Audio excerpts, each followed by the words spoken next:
Olá, o programa 40 Minutos está no ar, aqui pela sua Foz TV. Hoje entrevistando o maître pernambucano José Custódio de Barros Filho, mais conhecido por Custódio. Seu Custódio, seja bem-vindo ao 40 Minutos. Muito obrigado, o prazer é meu. Quais são as funções de um maître? É apenas chefiar garçons? Não. Garçons, né? Não, o maître, ele participa da elaboração de cardápios, ele faz treinamentos da equipe e, eventualmente, ele auxilia diretamente o gerente de alimentos e bebida. E quando este se ausenta, ele assume a função também do mesmo. E isso aí existe um curso já para isso, talvez pelo Senac, eu vejo falar muito, para garçons e para maître. Como que se chega a uma especialização assim? Na verdade, até existe, mas dificilmente se chega a maître fazendo o curso. Normalmente, ele é pelo desempenho do maître, ou melhor, do garçom, que ele chega a maître. Não é nem questão de tempo de serviço, mas sim pela maneira como ele trabalha. O comportamento dele influi muito. Exatamente. O desenvolvimento do trabalho dele. É preciso que ele seja uma pessoa que tenha, por exemplo, iniciativa. Sim. De tomar a direção das coisas, procurar resolver problemas, estar sempre atento a tudo, porque quando ele exerce a função dele, não é apenas na questão de atendimento, não. É na questão de resolver todos os problemas que surgem. E que devem ser muitos que existem no restaurante, coisa, né? Com certeza. Antes da gente entrar mais em detalhes, o senhor é pernambucano. Por que o senhor veio para Foz do Iguaçu? E vamos falar um pouco da sua trajetória dentro do país ou no exterior também. Na verdade, eu cheguei até a ser convidado para ir para o exterior quando eu entrei na área da hotelaria. E entrei por acaso. Não foi no Recife, onde eu comecei a trabalhar. Mas não era o que o senhor queria? O senhor falou, não entrei por acaso. Entrei por acaso, vou lhe dizer por quê. Porque eu iniciei a minha carreira trabalhando em lojas de eletrodoméstico. Sim. Depois fui para o Rio de Janeiro. Não entrei na mesma área. Fui convidado a trabalhar em hotel por uma pessoa que achava, que uma senhora que me conheceu e falou, por que você não trabalha em hotel? Eu falei, nunca pensei nisso não. Mas fui lá, fiz uma entrevista e entrei em hotel. Foi assim que eu comecei. Começou como garçom daí? Não, senhor. Eu comecei como faxineiro naquela época em que existia o incinerador de lixo. E foi lá que eu entrei. A minha intenção era ser garçom. E fiz amizade com uma senhora da lavanderia que ficou minha madrinha. Aí foi falar com o gerente de alimentos e bebidas para me promover para a área de alimentos e bebidas, né? Sabe o que ele falou? Como era um setor que ninguém parava, ele disse, não podemos promover esse rapaz. Porque nós nunca encontramos alguém que ficasse tanto tempo lá, 4 meses. Vamos deixar ele lá mesmo. Mas foi brincadeira, né? Porque logo em seguida eu fui promovido. Mas nessa parte de incinerador de lixo, vinha tudo que é lixo do Meu hotel, Deus do queimava céu. tudo? Aquilo não, naquela época tinha que separar o lixo orgânico do lixo que poderia ser queimado. E era terrível, viu? Ficava depois um banho de 40 minutos para poder ter condição de sair na rua. Sim. Aí começou ali, foi promovido a garçom. Isso. Ficou tempo como garçom? Na verdade, não. Eu como cumim, né? Cumim é o ajudante do... Cumim? Cumim. Ajudante de quem? É o ajudante do garçom. Tem isso também? Tem o ajudante, ele começa como cumim. Sim. Na verdade, mesmo aqui, em vários hotéis, tem uma equipe que entra como cumim para depois, então, dependendo do desempenho dele, ser promovido a garçom. Mas o garçom precisa de ajuda ali? O garçom precisa. Agora, hoje em dia, por exemplo, o cumim faz a mesma função do garçom.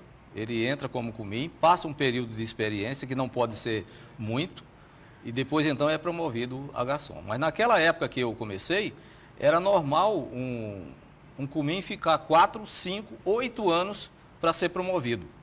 Era demorado. Era demorado. Até porque, quando você entrava em grandes hotéis, igual eu, por exemplo, trabalhei em um deles, você ficava esperando uma vaga e acontecia que você, como aconteceu comigo, eu tinha que sair para poder entrar de garçom em outra casa. Sim. Porque eu já tinha a prática, mas a gente ficava rezando para que morresse um ou ficasse rico.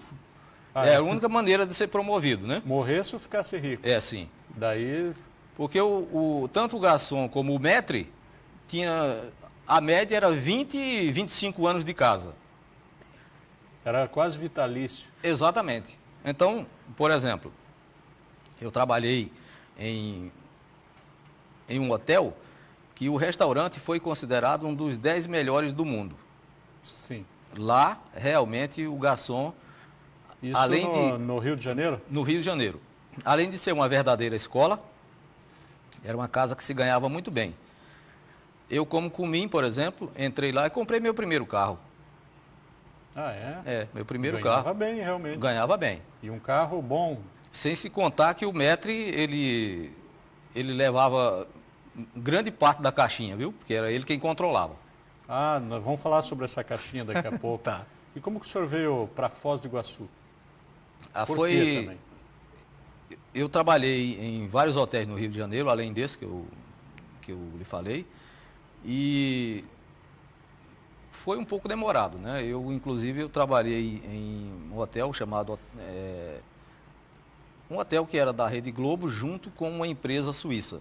Sim. E nesse meio tempo, eu enviei um currículo para a Rede Tropical de Hotéis, que era em São Paulo, o escritório central, e fui contratado.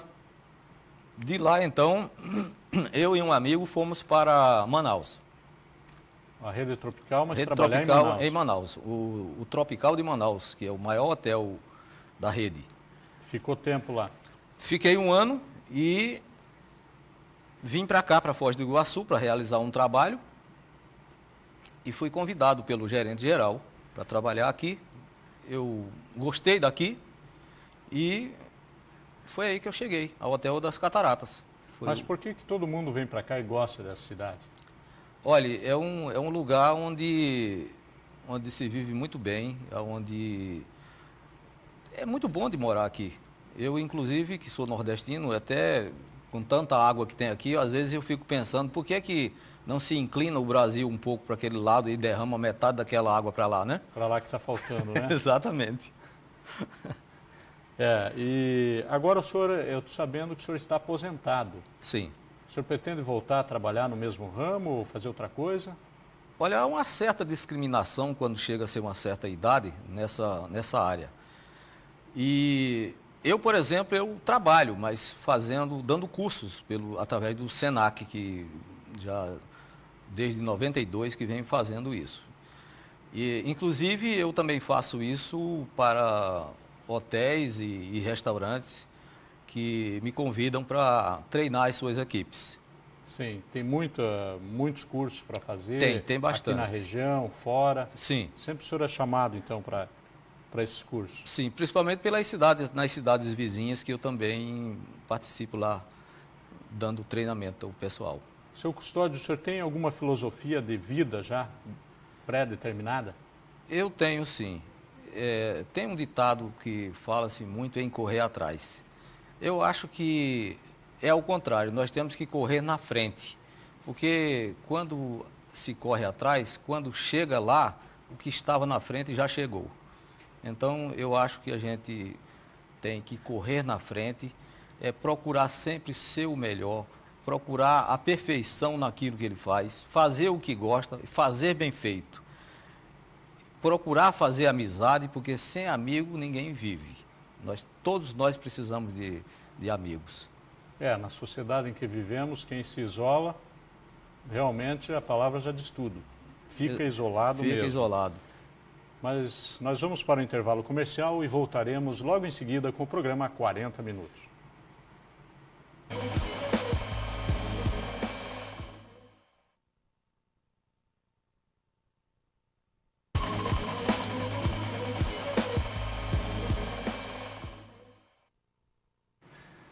O programa 40 Minutos está de volta, hoje entrevistando o Maître, né? Maître José Custódio de Barros Filho. É que Maître é uma palavra estrangeira, né? É francesa. Francesa? É assim. Então, se for a portuguesar, seria Maître mesmo. É, mas infelizmente não dá para português. Não dá, porque daí... Aí você diria um chefe de equipe, por exemplo. Sim, não é? Exatamente. Seu Custódio, o senhor chegou a atender alguma grande personalidade? Sim, eu atendi grandes personalidades, porque, inclusive, eu quando faço treinamento, eu falo com os candidatos a garçom que há uma necessidade muito grande de instrução, porque nós vivemos no meio da nata da sociedade. Eu, por exemplo, servi o Frank Sinatra. Tem até algumas curiosidades a respeito do Frank Sinatra. O Frank Sinatra, ele bebia ao mesmo tempo cerveja e uísque. Ele gostava de Chivas. E da melhor marca, Chivas. Exatamente, Chivas e cerveja. Ele tinha um provador de comida. Ah, também provador de comida? Sim, senhor. Antes de ele comer, o provador provava a comida que era servida para ele, para depois, então, colocar o prato na frente dele e ele comer. Mas ele dava um tempo, ver se o cara não caía, não morria naquele período? Coisa de 1 minuto, 2 minutos no máximo. Então, mas era só por um veneno para 5 minutos? Mas era uma praxe, porque sendo ele muito famoso, ele acho que tinha muito medo de morrer, né? Porque sim, poderia ser vítima, exatamente. Exatamente. Mas eram poucas personalidades que tinham esse critério de experimentar comida. Na verdade, que o senhor conheceu? Durante toda a minha vida eu só vi mesmo ele. Está aí uma coisa que o Lula podia começar a fazer, né? Nosso presidente. Por um provador de comida. Olha, eu acho que sim, viu? Inclusive, tem até uma coisa que eu queria dizer também. Não sei se o senhor sabe, o senhor que é jornalista, que uma classe que o garçom não gosta muito de servir é, por exemplo, jornalista. Mas por quê? O que eles têm contra os jornalistas? Jornalista, artistas. Esse pessoal, ele não costumam... Quanto mais famoso, menos dá gorjeta ao garçom. Eu já imaginava que era isso. Por assim, causa da gorjeta. Político também não, tá? Também não? Não, político também não dá gorjeta a garçom. Com raras exceções. Mas... Vamos fazer o quê, né? Por exemplo, o Frank Sinatra, ninguém levava nem a nota para ele. Quem assinava era o assessor dele. Então, como é que você ia ganhar a gorjeta de um homem desse, né? Exatamente. Na verdade... É difícil se aproximar. Eu acho que antes do senhor se aproximar, eles viam toda a sua vida pregressa, todas as suas atividades, para daí autorizar. É assim que funciona? Exatamente. E é difícil, né? É difícil você conseguir alguma coisa desse pessoal. Por causa disso também, né? E algum outro artista famoso que o senhor chegou a servir? Bem, no mesmo local no mesmo hotel onde eu conheci o Frank Sinatra, eu também servi o Tony Bennett, Julio Iglesias, Barry White, Olivia Newton-John, Peter Frampton e outros. Inclusive o artista de cinema Michael Caine. Esse dava gorjeta. Esse dava, né? Bebia sempre Ovelha Negra. Isso, bebia sempre um vinho francês, mas ele morou no hotel. Ele estava fazendo um filme no Brasil e morou por 6 meses no hotel. Então ele dava gorjeta, sim. E já que o senhor tocou em gorjeta, como que funciona essa história de gorjeta? Isso aí é legal? É regulamentado? Ou existe alguma combinação antes de iniciar ali entre os garçons? É individual ou é distribuído? Como que funciona isso? Bom, primeiro eu quero dizer para o senhor que a gorjeta, eu tenho até uma definição de gorjeta, e essa foi criada por mim mesmo, que a gorjeta é um prêmio pela superação da expectativa do cliente. Então, se, por exemplo, o senhor não foi bem servido, o senhor não tem o dever de dar gorjeta. Por quê? O garçom já ganha um salário para atender bem. Então, todo mundo deveria atender bem. Então, aquele que ganha, que atende melhor, é aquele que merece a gorjeta. Existe, por exemplo, um sistema de cobrança de uma taxa de 10%, que em algumas casas cobram. Isso é feito um acordo entre a categoria, sindicato e, enfim, e empresa, né? Para que se cobre esses 10%. Não está incluído aquele cover artístico? Não, isso é outra coisa. Sim. Mas o senhor, por exemplo, pode se recusar a pagar esses 10% se o senhor não foi bem atendido. Ah, sim. Está entendendo? Agora, a gorjeta mesmo tem uns critérios de gorjeta. Por exemplo, caixinha única, que todos ganham, coloca lá numa determinada caixinha e aquilo é dividido depois entre a equipe.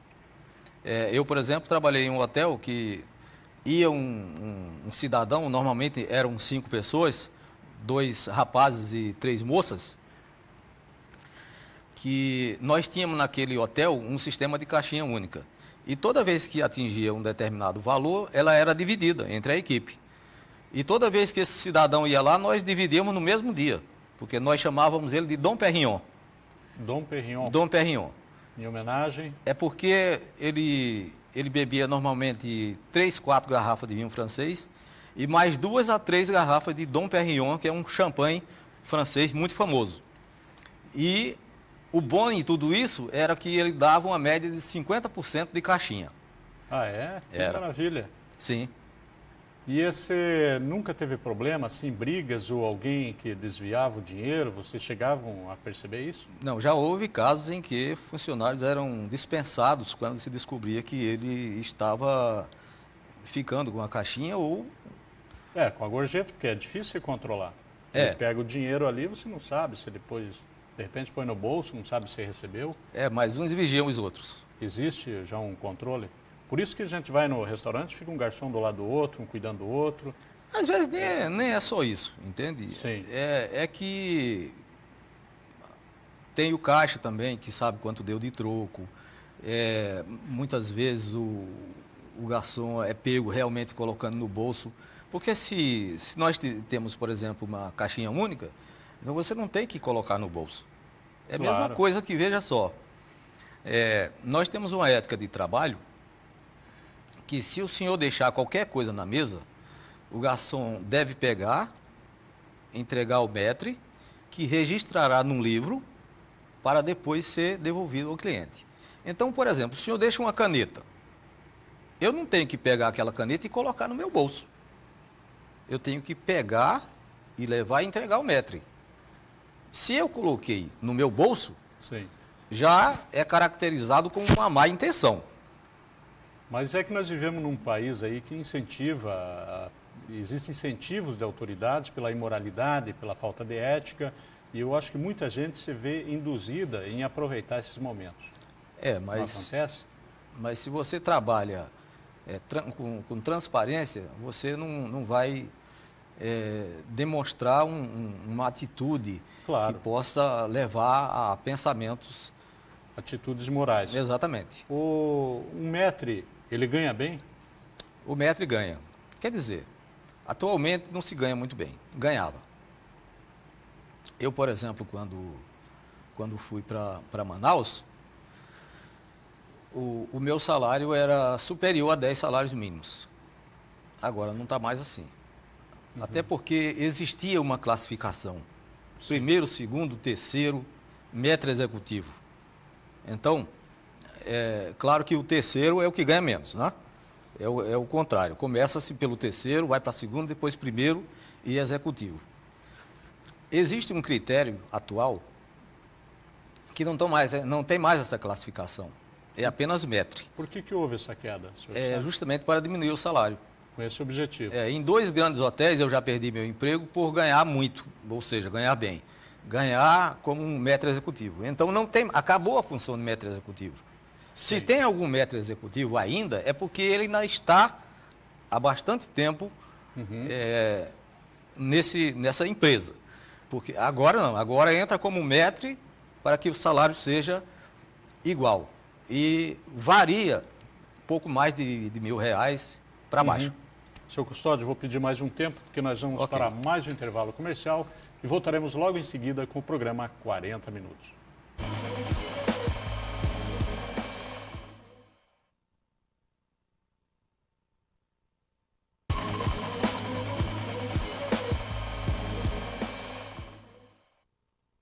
O programa 40 Minutos está de volta, agora com seu terceiro e último bloco, hoje entrevistando o maître José Custódio de Barros Filho. Seu Custódio, já houve algum tipo de discriminação em relação à sua pessoa? Já, certa vez, eu trabalhava como maître em um hotel 5 estrelas e um amigo meu trabalhava em outro. E ele fala para mim, olha, Custódio, vem para cá, porque aqui como garçom você vai ganhar mais do que aí como maître e tem uma vaga aqui. E eu fui. Fui entrevistado pelo gerente de alimentos e bebidas, que me fez as perguntas normais de praxe. Em qual cidade que foi? No Rio de Janeiro. No Rio de Janeiro mesmo. Exatamente. E aí ele me pediu para montar uma mise en place. O que é a mise en place? A mise en place é a arrumação de... De acordo com os padrões? De acordo, por exemplo, cada prato tem uma mise en place. Por exemplo, se eu tenho que servir um peixe, a mise en place é uma mise en place diferente de uma mesa montada para servir uma carne. Uma característica. Exatamente. De acordo com um padrão, né? Com o prato ali. Inclusive, dependendo da bebida, ou seja, vinho branco ou vinho tinto, tem as taças correspondentes também. Muito bem. Além de eu montar aquela mise en place, ele me fez algumas perguntas sobre a profissão, como, por exemplo, que tipo de vinho eu recomendaria para uma carne branca, para um peixe, para uma carne escura. E eu respondi tudo, crendo eu que havia respondido satisfatoriamente. Me dispensou, pediu para aguardar, e, para surpresa minha, a secretária, quando me chama, diz, olha, seu Custódio, o senhor não passou na entrevista do nosso gerente. E eu fiquei surpreso, né? Eu digo, poxa, em que será que eu errei?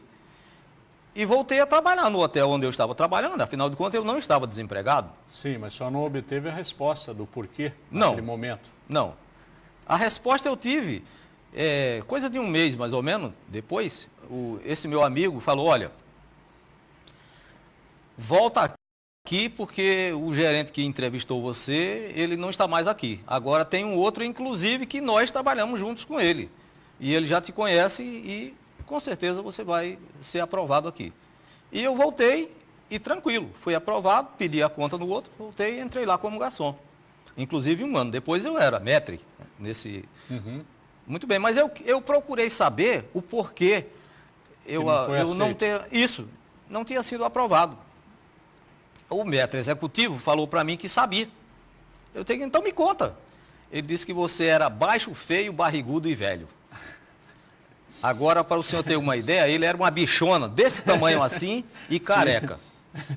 Então o senhor não agradou as características? Não. Eu não fazia o gênero dele, inclusive ele adorava um preto, sabe? Ah, é? Adorava um preto. Inclusive, Sim. Já que nós estamos falando de discriminação, É. nesse hotel era dos poucos hotéis que tinha uma equipe boa, onde tinha pretos também. Sim. É porque na maioria dos grandes hotéis, principalmente lá no Rio de Janeiro, não era muito comum você encontrar gente de cor trabalhando no ramo. E já que nós falamos em discriminação, existe uma característica agora em querer falar que nós não devemos dizer preto, falar só negros. Exato. E eu acho que o preto até é um nome mais bonito do que negro. Com certeza. Né? Eu é tenho uma raça bonita e tal. E infelizmente começam a querer padronizar também, para não acontecer a discriminação, começam a rotular as pessoas. Então, quando você está falando, não diga preto, diga negro, você já está rotulando. Com certeza. São coisas que não dá para entender. Mas em relação à sua atividade, existe discordância? Às vezes não aconteceu assim de um maître achar que tem que ter um tipo de atitude e o senhor acha que é outro? Por exemplo, servir por um lado da mesa, pelo outro, como exemplo seria isso? Na verdade, existe, mas da seguinte forma. Quando a pessoa não tem um preparo, porque existe um padrão. Exatamente, existe um padrão, é um padrão internacional, inclusive, onde cada coisa, por exemplo, nós ensinamos e aprendi assim que todas as bebidas são servidas pelo lado direito. Com a exceção é quando a pessoa não tem acesso por esse lado direito. Então, elegantemente, da maneira mais profissional, você serve pelo lado que dá acesso. Mas o certo mesmo é sempre pelo lado direito. E já surgiu algum atrito? Eu já tive um. Como é que foi isso? Por exemplo, eu entrei em um hotel que convidaram um professor, que era um maître de São Paulo, para dar um curso no hotel onde eu trabalhava, e ele chega e fala, olha, a sopa se serve pelo lado direito. Eu digo, opa, dá licença.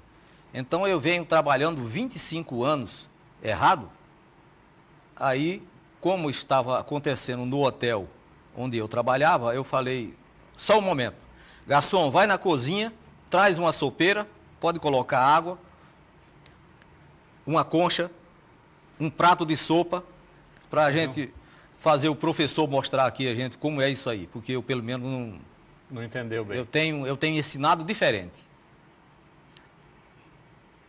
Aí trouxeram e ele foi mostrar para mim. Eu digo, o senhor não me leve a mal, mas se o senhor continua ensinando isso aí, eu sou o primeiro a me retirar. E não quero nem que minha equipe, que aliás eu estou aqui, sabe para quê? Não é porque eu não saiba trabalhar não, é para ver o que é que o senhor ia ensinar diferente do que eu ensino aqui. É, porque ia colocar em atrito daí, né? Exatamente. Final das contas, na verdade eu estava certo. Sim. Ele acabou se desculpando que... Se enganou? Se enganou. Está entendendo? Porque eu mostrei para ele que não é possível servir pelo lado direito. Certo. Está entendendo? Porque tem, dependendo do tipo de serviço, tem coisas que se servem pelo lado direito e outras que se servem pelo lado esquerdo. Por exemplo, nós temos um termo, por exemplo, que se o senhor perguntar à maioria dos garçons que não passaram por um treinamento, o que é um serviço à francesa. E ele vai descrever para o senhor o serviço inglesa direto, que é, pega-se o alimento com um alicate. O alicate, que a gente fala profissionalmente, é uma colher de sopa e um garfo base, aonde você faz um manuseio de que tira o alimento e serve direto no prato do cliente. Então, no âmbito mundial, existe diferenciação entre esse tipo de... Não, existe um padrão. Mas existe um padrão internacional? Existe um padrão internacional. Que nem o senhor falou, do americano para o francês existe uma diferença. Não, é o nome do serviço. Ah, o nome. É o nome do tipo de serviço, está entendendo? Por exemplo, serviço à francesa. Serviço à francesa, tanto nos Estados Unidos como na França, é o mesmo serviço. Você está entendendo? Existe, por exemplo, o serviço americano, que também é praticado na França. Não é nada mais do que um buffet onde estão montados as iguarias, os pratos, os talheres e o guardanapo. Esse é o serviço americano, por exemplo. Ah, sim. E na questão do povo brasileiro, em geral, o senhor avalia como chique ou brega quando a pessoa chega num restaurante? Porque a maioria desconhece também esse tipo de tratamento e como servir, até a colocação de talheres. O povo brasileiro, ele é chique. É brega quando o ambiente é brega, mas se ele frequenta um ambiente chique, ele é chique. E para mim, eu inclusive posso lhe dizer que os melhores clientes são brasileiros, que eu já atendi. Os garçons são orientados a tratar de uma certa forma, assim, quando percebe que a pessoa não entende e tal, com discrição? Eu costumo dizer, inclusive, que o garçom bem preparado, ele também é professor de etiqueta. Por quê? se ele aprende todas as técnicas, ele dá uma aula sutilmente, gentilmente, sem que o cliente perceba. Por exemplo, muita gente que frequenta restaurante, que pode pagar, não significa que ele tem todo o conhecimento da etiqueta, mas Sim. o garçom tem. Claro. Então, nós ensinamos o garçom que ele só pode desembaraçar uma mesa. Desembaraçar é tirar os pratos sujos. Quando, digamos assim, numa mesa de 5, 6 pessoas, quando todos terminam e colocam os talheres paralelos dentro do prato. Seu Custódio, infelizmente nosso tempo acabou. Agradecemos sua presença em nosso programa. Ficaram muitas perguntas ainda, mas quem sabe futuramente a gente volta a conversar. Ok, daria para fazer outra matéria, viu? Daria sim, porque eu tenho uma relação aqui que ficou o dobro, mais ou menos sem resposta. Bom, mas eu espero que tenha sido proveitoso, né? Para mim foi muito bom poder falar sobre Foi meu trabalho. proveitoso, foi esclarecedor, inclusive documental, que é uma parte da sua vida que está aqui registrado. Muito obrigado, senhor Custódio. Senhor. E o programa 40 Minutos termina aqui. Obrigado pela teleaudiência e um teleabraço para você.